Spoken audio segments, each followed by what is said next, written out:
Well, hello and welcome to On the Patio with Mr. D. Hey, today, guys, we're going to be looking at video lighting. And it's strictly for action cameras. I'm not talking about cameras, big cameras, stuff like that, because they put them big, huge ones on there. But they have a few out there that are pretty unique and work pretty good. One of the things is having an adjustable Kelvin is really not that important on an action camera. What's important on an action camera is the luminance and its stability. And we're going to be talking about 3 different ones here. So, hey, let's get going. Hi, guys. The first one that we're going to be talking about right here is the Ulanzi VL28. Now, this one's pretty cool. It's kind of a cube-sized portable. It has a couple things I don't like. I like a hot shoe built into it, but lately and stuff that's on the market, that's not the case unless you want to spend $45, $50 for this. Now, this one only costs $14, guys. Now, this one has a 3-hour battery life, and which really isn't bad. It's rechargeable by USB-C. It comes with its own diffuser, which is really important. All right, this has this particular Ulanzi Cube Light. Has 4 different levels of brightness. So you kind of hold down here. There's the first one, second one, third one, fourth one, and then it has this weird one that just flashes. I don't know what that's all about unless it's an SOS thing, and actually that's what that is. Now to shut it off, you hold the power button down until it clears, and then that's it. Now, as far as the mount system, it comes with a diffuser, as you can see right here. And you just slide that over the top, and then it comes with a cold shoe mount with a 1/4-20 post. Let me get that out for you so you can see. Comes with that, plus the charging cable. This one is not bad. The light's a little soft, but it's not horrible. So what I want to do is some quick footage using this one here with the light on me. So hey, we'll be back in a minute. Hi guys, what I'm doing is I'm sitting here using just the light on a GoPro 11, and you know they're terrible for low light, but you can see this is not bad, but it's not great. I like the other one we're going to talk about, but the Ulanzi one is kind of good for nighttime low light. It would actually work pretty cool. So right now we're going to go ahead and check out the next one. The next light we're going to talk about, guys, is in a Fofo Cube light like that. And it's kind of cool. It does not have a cold shoe mount, but it does have a cold shoe setup to where you can slide it into a cold shoe for an additional light or something like that, which is kind of interesting. But anyway, this has fixed Kelvin at 5,500 Kelvin. It is rechargeable. This has a 5-hour battery life, so it's better than the Ulanzi, which only has a 3-hour battery life. It has 4 adjustable lighting. Here's your switch here. You just hit this, hold it, get it started. 1, 2, 3, and 4. Now, I like this particular one. As you can see here, it does a very, very nice job of lighting up the subject matter and stuff like that. If I want to set that over here, some fill light. We get it like that. I got some fill light going on. And that's only lighting I have right now. The outdoor lighting, of course, and this iPhoto, I think it's called, Cube Light. Kind of cool. Again, it comes with a diffuser, a 1/4-20 cold shoe mount, of course, the charging cable and stuff like that. What I want to do now, guys, is get some footage using the Fofo light. So, hey, we'll be back in a minute. Hi, guys. Now I'm using the Fofo Cube Light on light 4. You can see the fill is really excellent. You can use it in the lower lighting in very dark situations, but it's pretty bright out here. I just wanted to get some fill light using this particular lighting apparatus.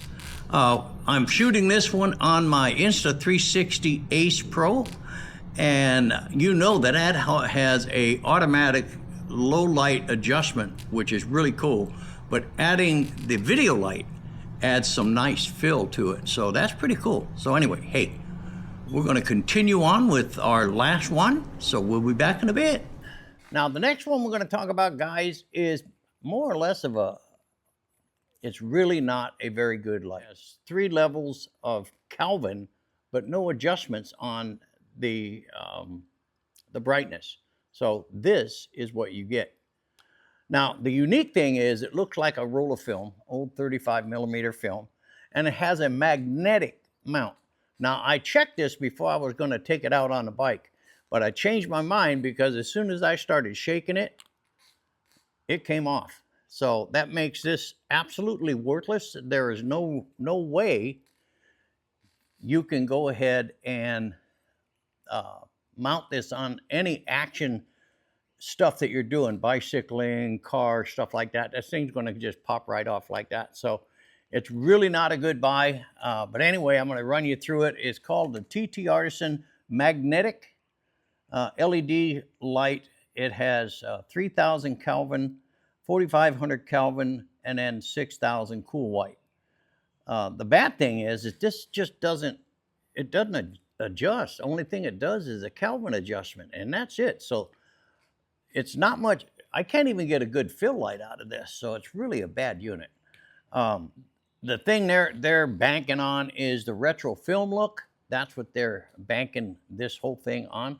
But if it doesn't work and do a good job, it's really not worth it. Now, it comes with the magnetic mount, of course, which is a cold shoe, which has the mount, and then you just drop the thing in here. Now, one good thing is you can adjust it up or down, but if it won't stay, the magnetic part of this thing is not strong enough for it to be an action camera light. Just, it's not. All right, here's the fill light using the retro look, or the heck's the name of that thing? The Artisan Mini. I'm not happy with it. It does not do a very, very good job, but you can adjust Kelvin. I'm going to click it one there, add a little more warmth into your shot if you want to. But on an action camera, that really doesn't matter that much. Now I'm going to go all the way on the third one, and it's really, really a hot Kelvin rate. So it's really dark, and it really doesn't do any fill lighting whatsoever. So I'll go back to the first one, and you can see it is colder, but it doesn't do a very good job. Kind of disappointing, because I wanted this one to work. The weak magnet is what killed it, and the weakness of the lighting. It's just not worth it. So anyway, we'll be back in a bit. So anyway, guys, that's the 3 lighting scenarios that I gave you. Now, my choice out of all of these lights that I've shared with you guys, now I still have that one on, the little magnetic one. All right, guys, we're going to wrap this thing up. Now, we tested out 3 different lights, the Ulanzi, the Artisan Magnetic Retro, I guess we would call it a retro light. And then my favorite is the Afoto LED camera light. That's the one that looks like a cube. It has the best brightness. It has the ability to be durable on action cameras and doing all that kind of thing. So that's my choice. The other ones, they're just not there. Now, the cost of the Airfoto, and I'll put links for all 3 of these in the description for you. Like I said, the cost of the Airfoto is the actual most expensive one. It's $20, okay, with tax and stuff like that. The cheapest one was the retro 35 millimeter retro look light, and I can understand that, $10.43, but you get what you pay for. In this particular case, I was really disappointed that the Ulanzi light didn't do that well. I mean, it's okay, it's a good soft light cube, but it's nothing like the one that you're seeing right now. This is the one that I going to use. It's my favorite. It gives me the best results for the price. So hey, hope you enjoyed this video. We'll see you on the next one.